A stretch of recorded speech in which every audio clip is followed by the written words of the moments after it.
Hello and welcome to Unleashing the Power of Detection Efficacy. Revolutionize your security operations with optimized SIM rule sets. So today's webinar is sponsored by Pickus and produced by Actual Tech Media. My name is Scott Becker. I'm from Actual Tech Media, and I am excited to be your moderator for this discussion panel. Now, before we get to today's important topic, we do have a few housekeeping items that will help you get the most out of this session.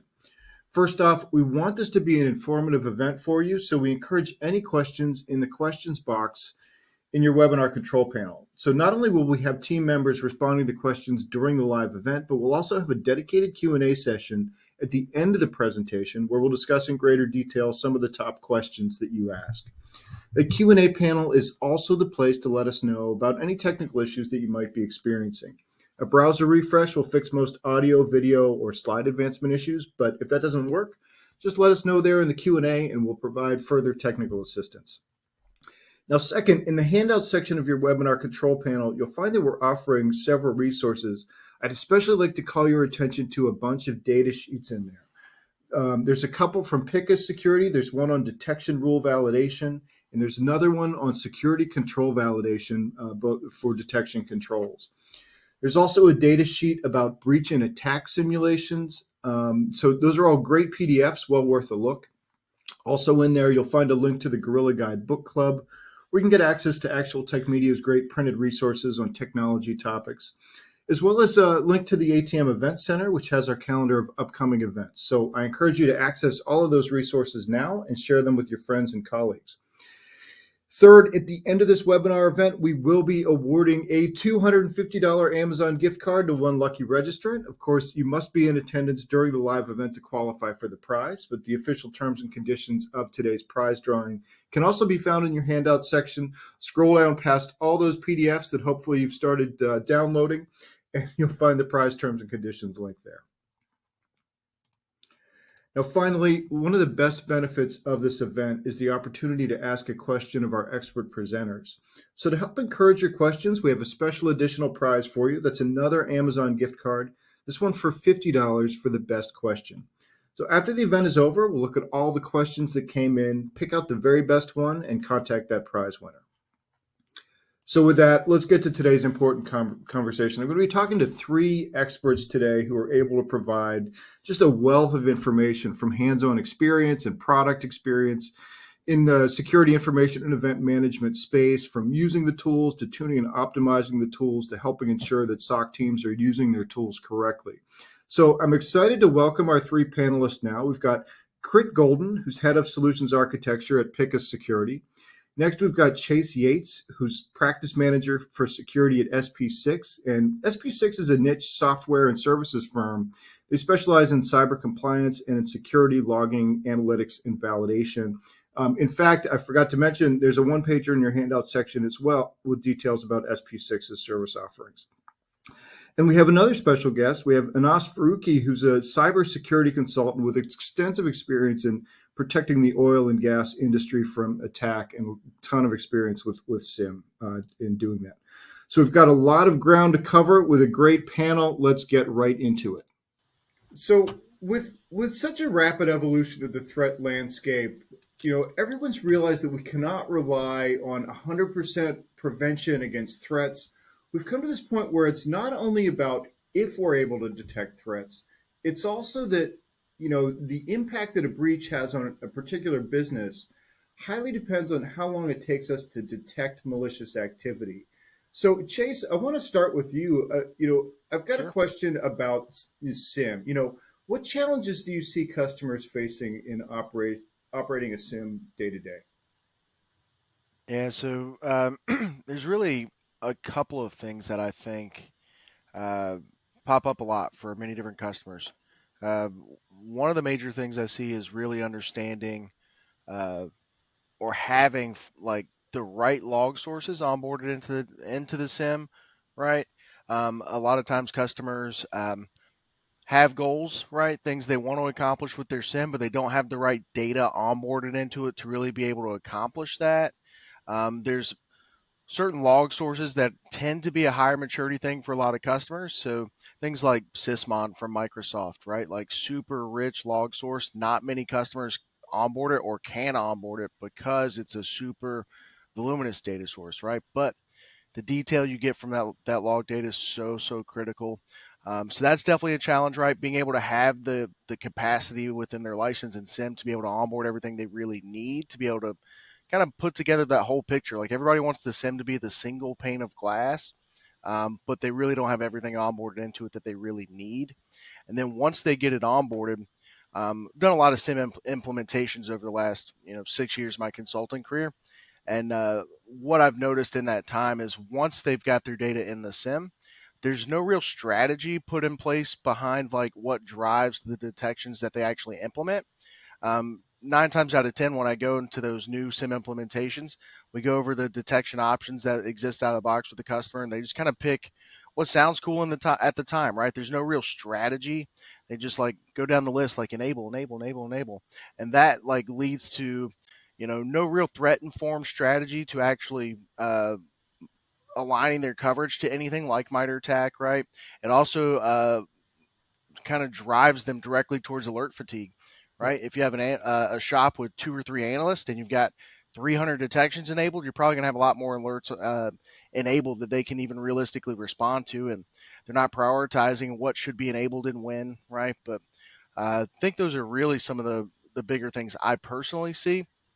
And then obviously the case of we've all heard it, right? There's a lot of open seats on a lot of teams, right? That teams are just not able to fill all the seats that they have, right? Whether it's being able to retain the good talent they have or being able to hire their way out of the problem that exists, right? And alert fatigue being that biggest problem, right? And teams trying to hire more and more analysts to be able to do it, and they just can't fill the seats fast enough. Yeah, no, that's great. So what I'm hearing from you is, some information overload. Once they get all this, when they check all those boxes, it's all flooding in, and then they don't have a strategy for it, and they're also struggling with, the number of resources out there. Just finding Absolutely. talent. And us, I want to turn to you next. As a cybersecurity consultant at Splunk, you're supporting customers in implementing their Splunk SIM, sorry, most effectively. Tell us about how organizations deal with that challenge of keeping the configuration up to date as the environment changes. So I mean, starting off with how as we know, there's a set of teams required and a set of folks that kind of need to do the day to day items of maintaining a sim, right? And if just as Chase said, there's a resource gap of talent and people and folks that kind of make the teams kind of hum together, right? And if you look at it as a new entity or a new organization, you're starting off or you're onboarding a data set, you kind of look at top down approach. Let's tackle the lowest hanging fruit, look at the critical logs, look at information that kind of flows with the organization, start tackling those, and then you kind of mature into an organization where you kind of foresee effectively working on those quote unquote right critical foundation requirements, and kind of works very effectively where you kind of get that as you move over time. You kind of see and address those challenges, right? Like, what if we added a new project? What if we're moving to a cloud? What if we're going to a different onboarding mechanism? Adding new systems, upgrading Linux architects and Windows architects, and so on. So those challenges and threats become very challenging for organization. So as a focus area, if you kind of looked at the biggest areas of response within the organization and kind of hone down the most critical detections that you kind of see a big effort on, um, that is the biggest value, I think, as an organization, that effectively kind of helps you as an organization to kind of achieve where you're going, right? You're going to constantly have ever evolving data sets. You're going to and you kind of need to look at, hey, how does pick something like, for example, a MITRE ATT&CK framework, kill chain, and kind of work towards achieving that goal, then relying on upkeeping a data set and data points, right?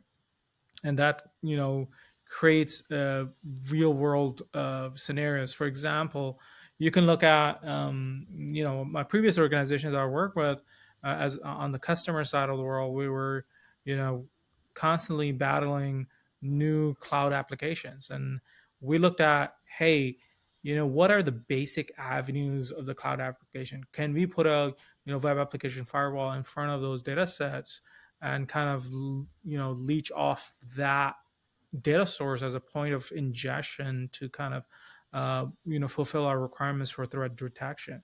And when we started kind of taking a step back, instead of like being a robotic way of getting the log sources in and yada yada yada, we kind of really helped the organization kind of mature. So there's different strategies to different onboarding processes and how you can work effectively from that threat detection point of view. Gotcha. Scott, if you don't mind, that's a great comment, Anas. And really, what we're talking about here is, with all the new ingestion points and the lack of talent and so many hands into the SIEM, we're missing consistency, right?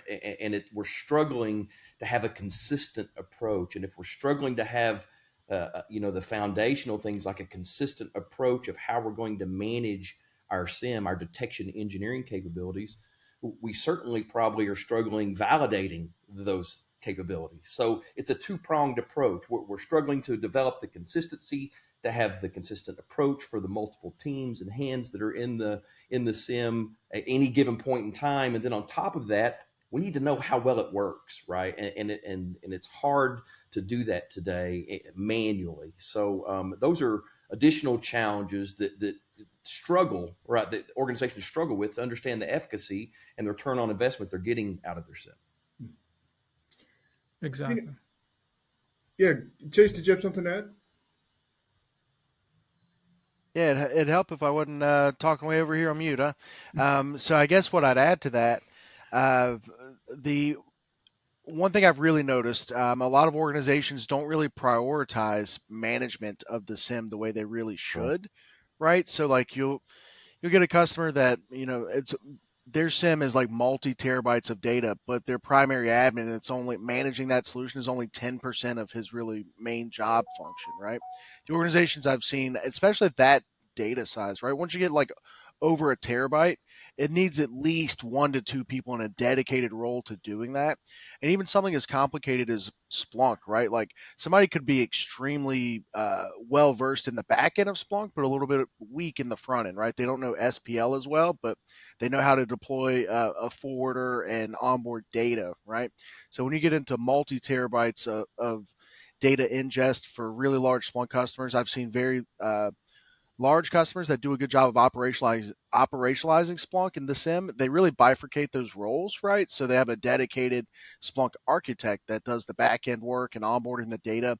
Then they have someone that's an expert in the front end, right? And that's more of the Splunk admin, right? The Splunk administrator that can help write those detections, manage user configurations. The larger you get, you really need to dedicate more and more resources to Right.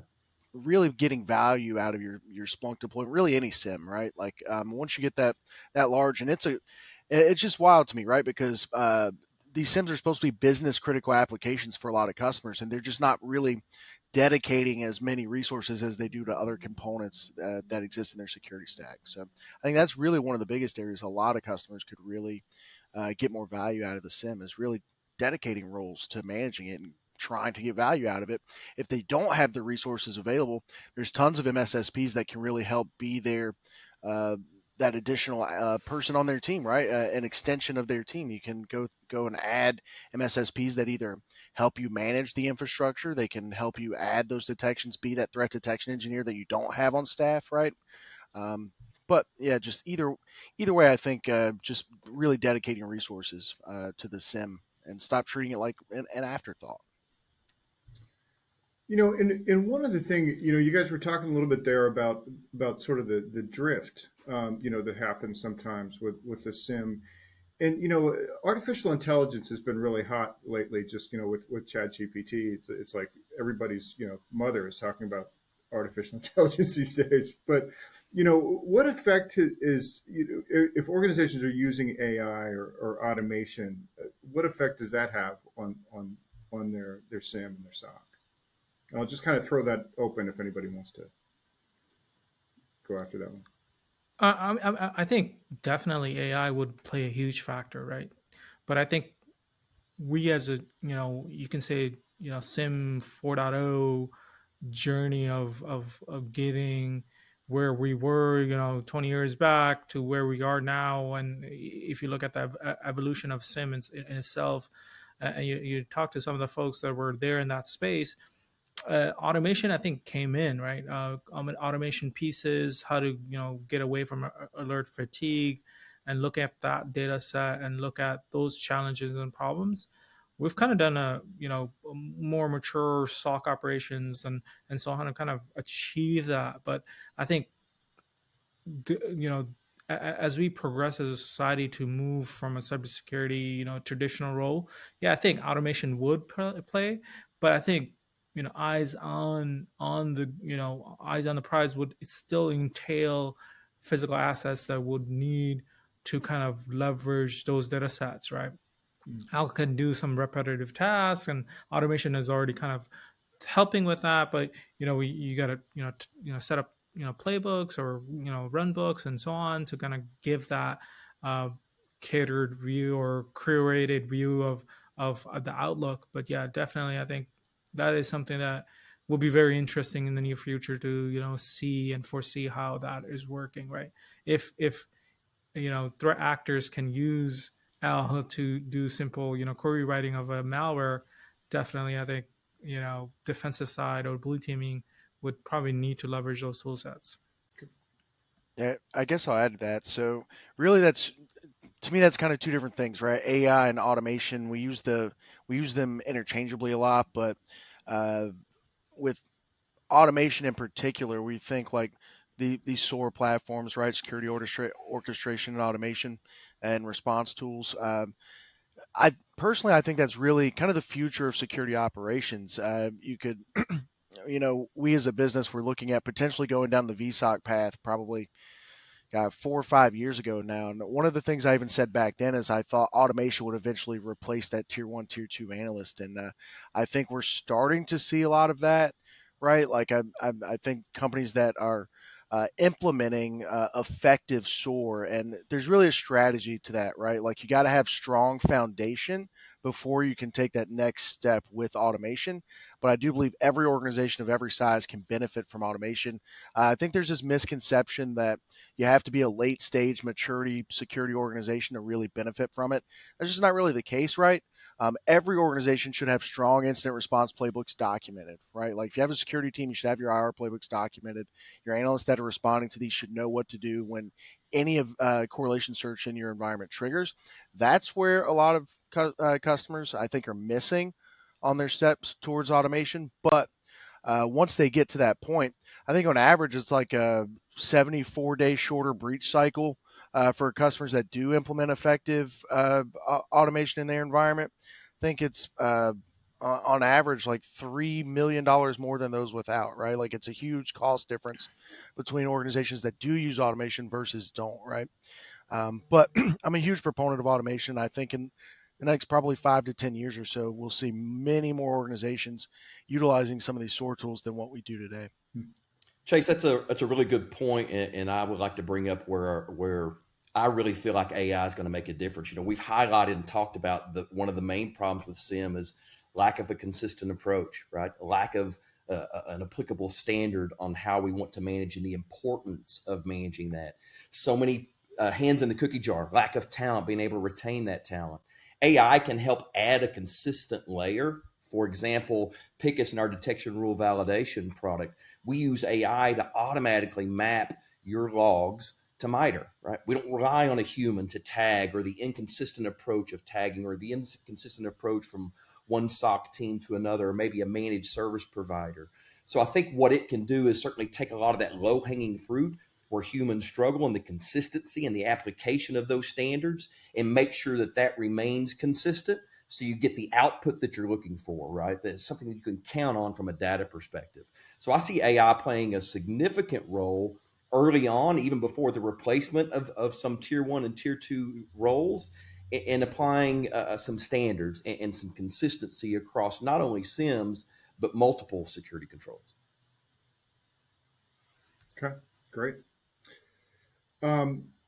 This next question, I think maybe, Anas, maybe I'll turn to you on this one. Based on some of the challenges that you guys have talked about, what are some of the strategies that SOC managers and their teams should implement to augment their SIM setup and improve their ability to detect threats?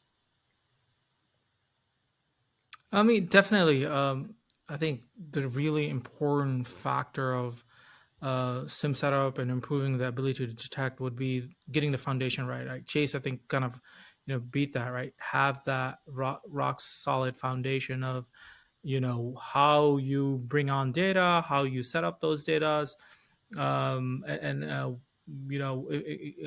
that whole process of ingestion, data sourcing, data management, and like Crit has said that where Al kind of would play that automated tagging would would become a futuristic approach or a building stone, where you kind of would say, hey, these are what I'm ingesting. This is a firewall, and then from the firewall, it'll take it and kind of rip open, like, here are the malware framework analogies, and these are the things that would kind of fall into this data set based on the source typing or based on those data sets that you kind of ingesting. So I think that is definitely one of the critical strategies to ensure you're looking at improving those setups, right?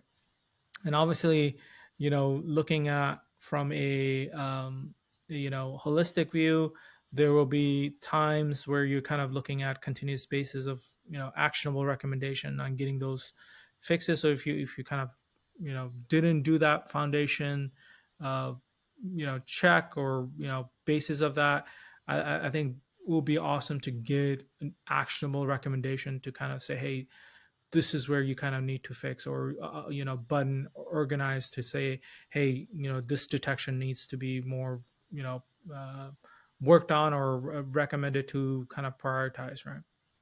So Point. Yeah. And I guess, excuse me, I guess I'll add to that. So I think really focusing on the foundations is what's important, right? The way to build a strongest house is build it on a good foundation, and that to me really starts with frameworks, right? Framework standards. We mentioned MITRE ATT&CK framework, right? Aligning your detection coverage to something like MITRE ATT&CK or cyber kill chain. Doesn't necessarily have to be MITRE ATT&CK, right? But strong foundation, starting with frameworks. Um, Also understanding different methodologies, right? So think like in the concept, excuse me, in one sec.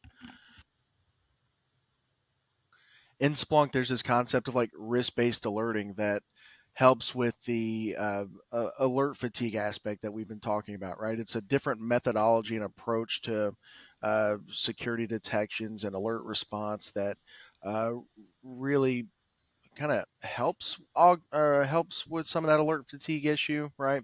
There's also things like the use case development lifecycle, right? Like that's a solid framework to implement when it comes to deploying new detections within your SIM, right? Starting with documenting and understanding the business requirement. What is that use case actually trying to accomplish, right? And then going through the effort of running it through some sort of sandbox first, making sure the tuning is done right. And then the part that we all leave out, revisiting that use case 6 months down the road to make sure it's still relevant, right? And it's still working Right. properly the way we think it should be, right? Things happen in the SIM all the time that break our use cases. And because we never go back and validate that they're working properly, we don't realize it, right? Like maybe your data that was driving that use case stopped working, or maybe the parsing is no longer working. And because we never go back and revisit that use case to make sure it's still working the way we think, we don't really know for sure that we don't even ever catch that it broke, right? Then it's just kind of running arbitrarily. And for anyone that's a Splunk customer, we know that Resources are super critical, right? We pay for every resource we use in Splunk, so we got to make sure we're getting the most bang for our buck. And implementing something like the use case development lifecycle ensures that we're getting value out of all of our detections. Okay. Yeah, and Crit, anything you wanted to add on that one? I couldn't agree more. It's a foundational approach. And really what Chase touched on is the problem we suffer across security at all levels, right? And that's drift from a known good state. We do the basics well at times, or we deploy initially at times, or we have the right rules in place at times. But how are we 6 months down the road? That's the real challenge in security today, is to have that continuous visibility, that continuous approach to everything you're doing, especially your detection engineering in your organization. It's critical to have the right visibility. It's critical to help quantify that risk. And if we're not ensuring the efficacy remains high over time, then a lot of that data gets washed out, and the decisions we're making aren't so solid, and we're not so sure. So I suggest one of the biggest things that can be done to consistently help you maintain your SIM is exactly what Chase just enumerated to, right? Go back and revisit, consistently challenge those rules for efficacy, consistently challenge to ensure that they fire. Make sure that the hygiene is good on those rules, so they fire in a timely manner, right? That's often a challenge, especially in a lot of, we're talking about lack of resources and lack of consistency and being able to get the fundamentals correct. How do I even get to this continuous approach, right? That's where automation and AI, again, can make a huge difference for you in your detection engineering. A consistent automated approach that is providing that efficacy, giving you those answers so you can make the right decision based on your current state in reality, not in subjective terms, right? Not where we were 6 months ago, but where we are actually today. So continuously validating the efficiency and the effectiveness of your rules is critical today to stay ahead of the attacker. Yeah, continuous validation. I like that. Chase, another question for you. Early on, we talked a little bit about the importance of understanding which malicious techniques can be detected. Can you help us understand some of the approaches that you support your customers with? Yeah, so kind of touched on this in the last question, but starting with like a framework underneath, right? Like that MITRE ATT&CK framework. We hear that term thrown around a lot. We're seeing it more and more and more. Every new security product that releases, they all reference or some alignment to the MITRE ATT&CK framework. It's really, really critical to taking that threat-informed approach to your security detections, right? Because it's an industry-driven. It's not just like, uh, you know, uh, a proprietary thing that only one company is doing, right? It's industry-driven. There's plenty of threat groups whose tactics and techniques are being annotated against that MITRE ATT&CK framework, right? So anyone that's doing threat modeling against their business, they should know, which APT, advanced persistent threat groups, would likely target my organization. We put customers through like use case workshops where we help them identify that. But every customer really should have some sort of idea of which threat groups are going to likely target their organization. And when they know what those threat groups are, they should know what TTPs, tactics, techniques, and procedures those APT groups are following. And really the only way you're going to be able to do that is by aligning your detections to the MITRE ATT&CK framework, taking that threat-informed approach to your security detections, right? Once you annotate and what those APT groups are, you go through. MITRE ATT&CK has this great navigator where you can take all the APT groups you care about, create a heat map against their framework so you can see what that coverage looks like. Then you take the same approach with your detections that exist in your environment, and you look for the gaps, right? That's how you ensure you're properly covered. You're taking a threat-informed approach to the security detections in your environment versus, like I mentioned at the top of the call, right? So many customers just go in and enable things out of the box that they just think sounds cool, right? They don't really take that threat-informed approach. There's no really education behind why their actual education or strategy behind why they're choosing what they are to enable. But I think really that MITRE ATT&CK framework is going to be the best way to do that. There are other things like cyber kill chain To me, that's a 5 or 6 step thing, and you're not going to find threat groups that really align to that. Just not in depth enough, right? Like kill chain's fine, but the MITRE attacks really, I think, where most organizations should strive to get as far as their alignment, and the strategy for the base of their security detections. And I would just add to that, Scott, embrace AI, right? So that in and of itself is a daunting challenge. That can be completely automated. At times we're scared of AI, but we're excited about AI. Listen, it's going to revolutionize how we stay ahead of the attacker, right? How we have that threat-centric approach to detection engineering. So I say embrace AI wherever you can, use automation wherever you can to provide that consistent approach and consistent layer. Yeah, what do you guys do at Picus with AI and the MITRE ATT&CK framework? Yeah, I mentioned this earlier and kind of stealing that thunder a little bit, but mapping to MITRE, and Chase can tell you this, and I'm sure Anas can too. That from a manual perspective is a challenge, is a big challenge. Mapping your rules to MITRE is a huge challenge. It's huge. With a lot of blocks. I don't want to be on that team doing that manually, right? So what we do at Picus is in our detection rule validation product, and it's a hygiene product designed to tell you the design of the rules and how well they fire and are they missing log sources. And not only that, we use AI, and it's very consistent, and I would argue way more consistent than a human. And certainly you don't have the challenges of losing that resource. We map them to MITRE for you. So you have a consistent approach and understanding of where your rules are mapped to MITRE and where your gaps are, so you know what to achieve next or what path you want to take next.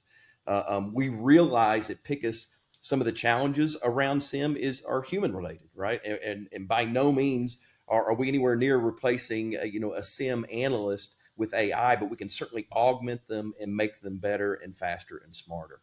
And how we do that at Picus is by mapping those rules to MITRE automatically for you in our detection rule validation product. Okay. And I guess I'll add to that. So I've seen the DRV product. I'm a big fan of that solution. It helps solve some of the challenges we've talked about earlier, right? Like with the not having team sizes large enough to help some of these, especially larger customers, right? Not having that use case development lifecycle implemented, so they're not revisiting some of the detections. DRV really helps accelerate filling some of those gaps for customers. I'm a big fan of the suggestions that DRV does, and Picus will tell you. I touched on it earlier, right? When you figure out what your APT groups are that you care about, how that overlays on MITRE ATT&CK, what your detection coverage looks like, how that overlays on MITRE ATT&CK. Once you figure out what your gaps are, Picus can actually offer you suggestions to help fill those gaps. Once you figure out which techniques you need coverage for, you go through, you click through the little GUI, you pick your technique that you wanted to fill the gap for, and then it'll just pop up right there with a box of suggestions of detections you could implement that would solve that problem, fill that gap for you. So I think it really accelerates. Although to Crit's point, it doesn't replace an analyst, right? But it could help kind of fill the role of of a detection engineer to some degree, right? So I think there's a good value in that solution. I'm a big believer in humans. I think the human brain is a wonderful asset to have in your organization, but there's certainly nothing wrong with providing a consistent approach. Assistance from automation to ensure that you're meeting those goals, right? Allowing that human not to be burdened by the concern of the mistakes and the monotony of the work, like mapping rules to MITRE, right? But then actually using your brain to do those elevated tasks, right? So DRV is a tool that actually can do that and do it in minutes, right? Mapping your entire detection rule catalog to MITRE and providing insight into those rules and how well they fire and how well they're written. Crit, I want to ask you one more question, and then we'll get to some audience questions after that, because I want to make sure we leave some time for that. But in addition to all the stuff above that we've talked about, are there other aspects that you'd recommend for your customers to improve their SIEM? I would, and Chase and Anas both, but Chase really, talked about it. It's having a threat-centric approach, right? It's not being reactive; it's being proactive. So we're talking on one hand about the basics, right? The foundational layer of a sim and applying standards on how I ingest rules and how I perform my day-to-day operations. But what we haven't talked much about is how do I know how well that works, right? And how often can I challenge it? And how can I get evidence back that the work we're putting into the sim is consistent and produces the output that we're expecting? At Pickus, we're all about validating those capabilities. Ronald Reagan, way back in the day, said, "Trust but verify," as he stood in front of the wall in Berlin. We kind of like to flip that around and say, let's verify, then we'll trust, right? So let's validate on an ongoing basis. Let's challenge our security controls, challenge our detection rule capability consistently in an automated fashion, not using more humans, not having to add to your concerns around resources, but the ability to challenge your security stack on an ongoing basis, follow those logs to a SIM, see if your detection rules are firing, right? And do I have detection rules that are firing for the risk related to my environment? And then on the back side of that, how well are those rules written? Do I have a hygiene problem? Am I missing log sources? Can I help prioritize those rules? Can I map them to MITRE? Do I understand my gaps?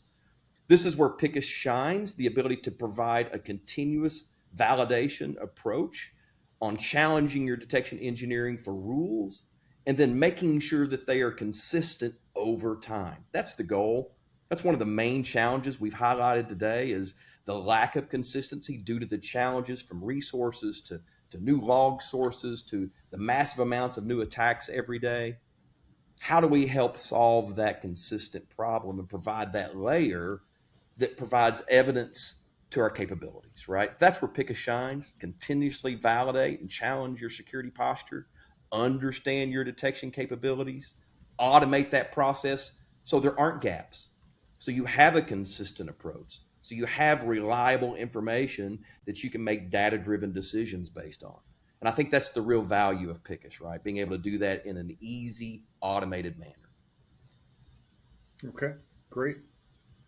Well, let's turn to some of these audience questions now and see what's coming in over the console here. Okay, so just scanning through these.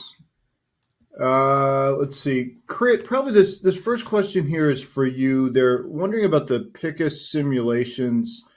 And, so what are the best practices for how often you should run those? Yeah, that's a really good question, Scott. Hopefully you can hear me. I'm not on mute. Yep, I can hear you. Today's been great. Thank you. Validation is something that needs to be done consistently. Hard for me to say whether you can do it daily or weekly. That depends on your operational capabilities.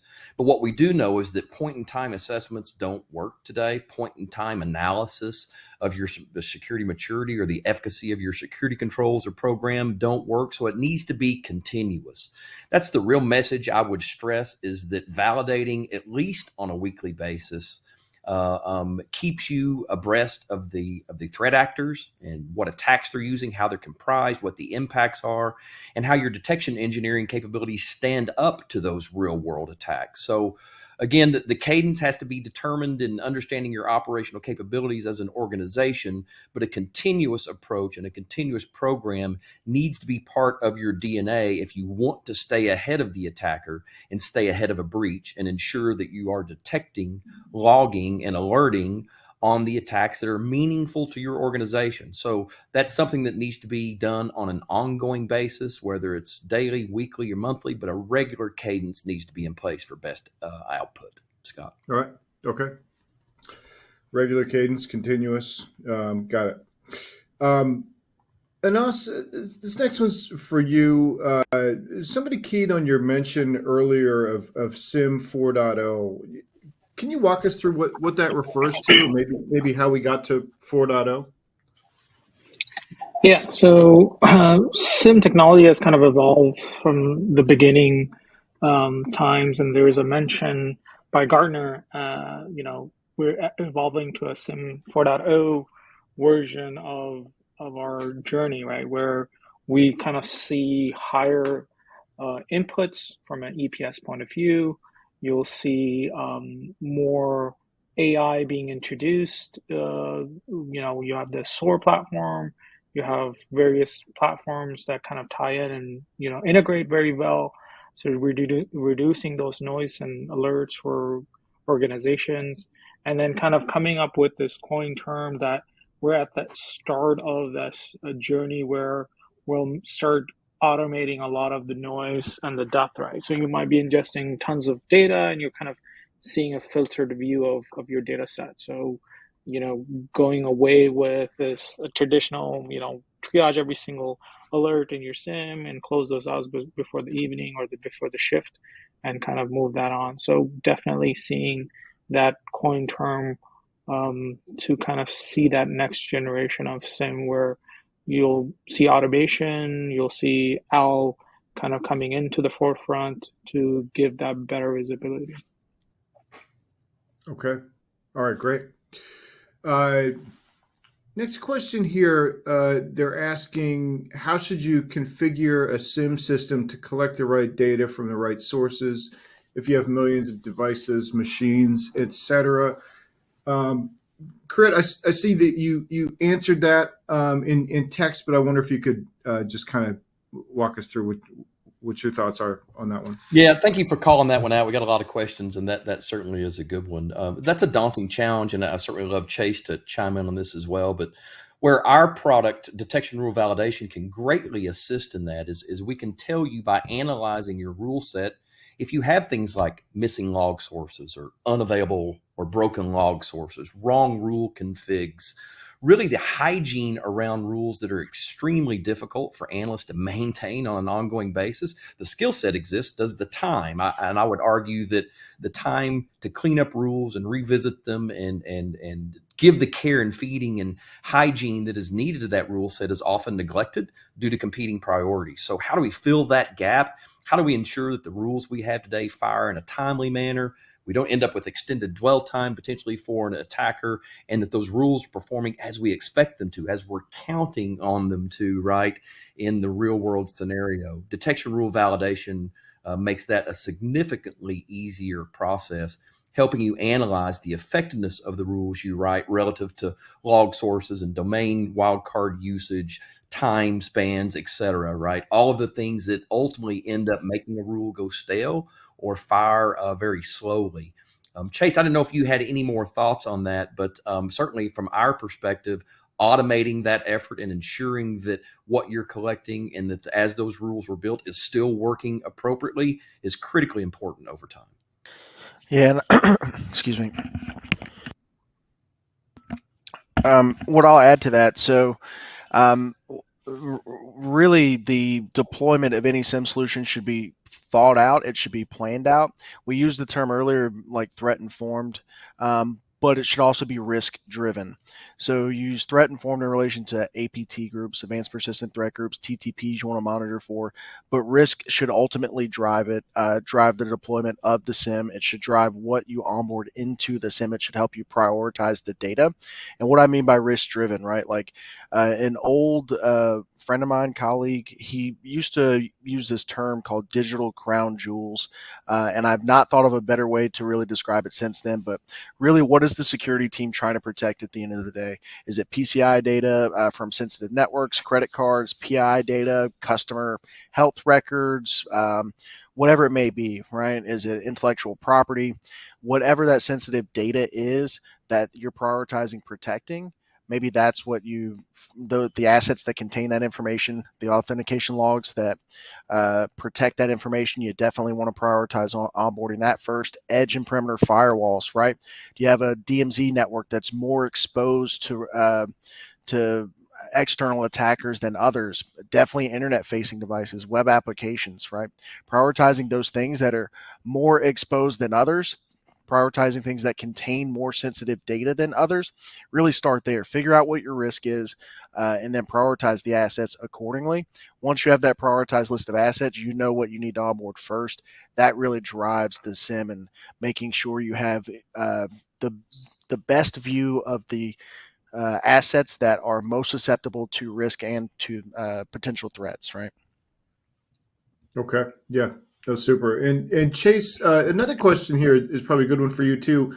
Earlier, you'd mentioned about identifying potential APT groups, and they're wondering if there's a common set of APT groups that a standard business should focus on defending against. Yeah, that's a good question. So, the short answer to that would really be no, right? The reason I say that, advanced persistent threat groups, they're tracked pretty well on the MITRE-ATT&CK website.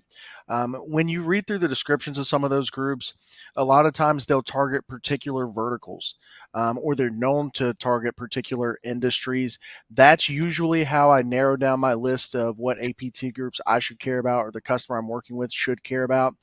Some customers, they do want to try and prioritize as many APT groups as they can, right? But then you run that risk of like, if everything's a priority, then nothing's a priority, right? And we don't really want to fall into that trap. So when it's threat informed, we have to first we look at the APT groups that would typically target our type of company, whether I'm in the retail space or I'm in the finance industry, whatever it is. There's usually particular APT groups that would target my vertical, and then at that point, once you have that list, you look at the ones that have been active or not active over the last 12 months or so. That reduces the risk too, right? We start to narrow down our scope of what we really need to care about from a TTP perspective.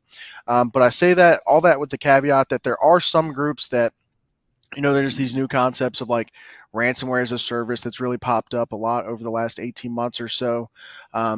Those groups that build and maintain that software, I usually tell my customers we really should care about those groups, because that model, that ransomware as a service model, they license their software out to whoever wants to buy it, right? So it could be a number of different bad actors that could target you with that software. So I tend to tell my customers anything that's a bad thing as a service, let's care about that group. Let's add that to our list.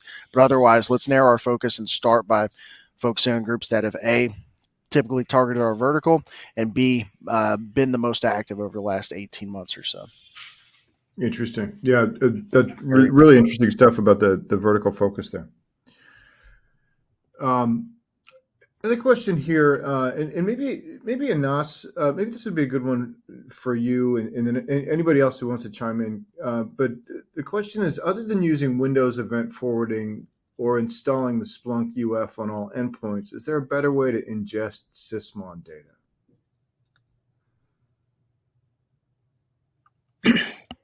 Yeah, I mean, I think there's ways to ingest sysmon data without using the UF, if that's what you're asking.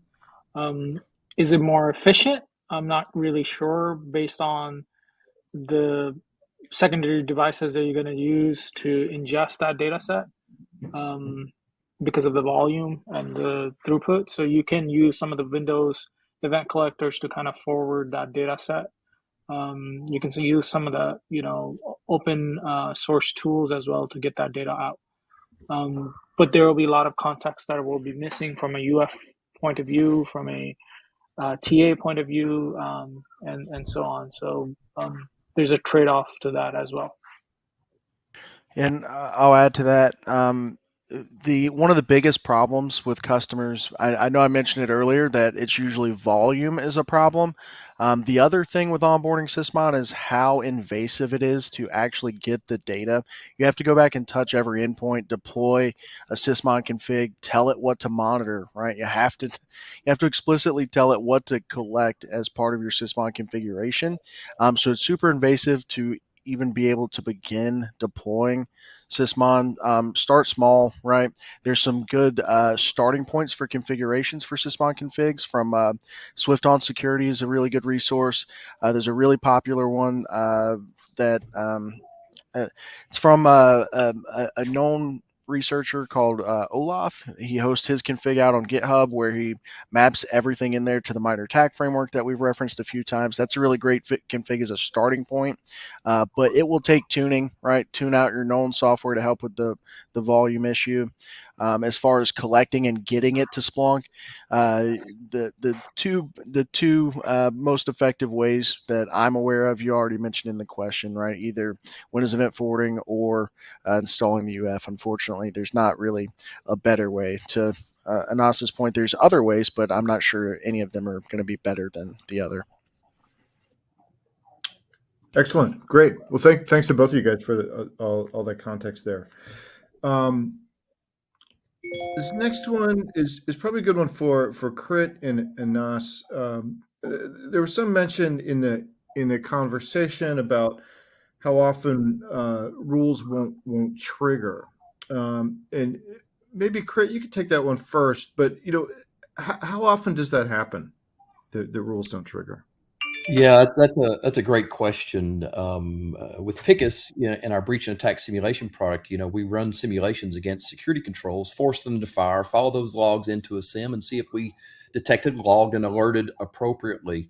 What I've got are some numbers on a general average that we see for alerts not firing. Now, where we're missing some context, meaning whether that's acceptable risk to an organization or not, it certainly needs to be, applied and into the factoring here. But from a pure numbers perspective, we see on average up to 32% of rules not firing for common attacks in the wild today.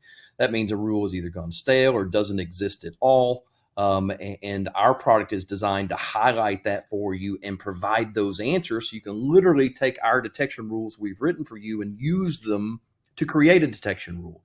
Now, in that 32%, again, I want to stress, I don't have the context of what is acceptable risk for an organization. Clearly, not everything needs to be alerted on, so that has to be taken into account. But the numbers we see are pretty standard across verticals and across geolocations globally, and that's anywhere from 28 to about 32% of the rules consistently do not fire. And unfortunately, even though I don't have the context on what's acceptable risk, some of these attacks that we challenge security controls with and look for alerts should be firing in my mind, right? Because they're part of nefarious activities, if not nefarious in and of themselves. So detection engineering is a challenge today.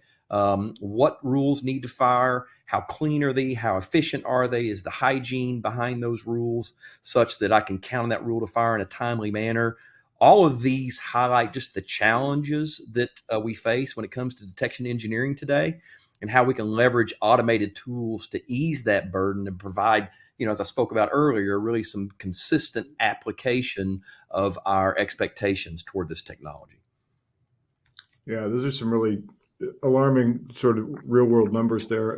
Anas, anything to add on that? Yeah, so I mean, definitely, I think the term that we will call it would be, content use case lifecycle, right? You need to develop that lifecycle, right? Whatever that lifecycle is for your unique organizations. And I think there's some papers out there that kind of recommend, stage it, simulate it, and like Crit was saying that, there has to be a part of simulation exercises where you kind of do test those rule sets to kind of give that mimic value back to you, right? And then have that, continuous life cycle that kind of showcases those information. So yeah, just those 2 points. All right, super. Thank you. Well, this has been a great conversation. Crit, we're kind of coming up on time, but I wonder if you could give us, maybe a few closing thoughts and just sort of let people know, next steps they can take if they want to get started with Pickus. Absolutely. In essence, what it boils down to is, from a security perspective, we don't have to be reactive today. We can be proactive. We can practice our craft before and need it before game day. Game day is when breach day happens or the attacker knocks on our door. We don't have to be completely reactive. We can think like an attacker, right? We can challenge our own security posture, understand our capabilities before we need it. And that's the goal, right? Being proactive. Easy to get started with Pickus. We have partners like SP6 that greatly enhance our capabilities. So you can reach out through SP6. You can reach out directly to Pickus. We'd love to engage with you and show you how easy it is to get into the breach and attack simulation field and the detection rule validation capabilities, and augment, enrich, and enhance your team's capabilities without adding staff, right? And again, applying that consistent approach. And I think that's critical to success today. So feel free to reach out to us here at Pickus.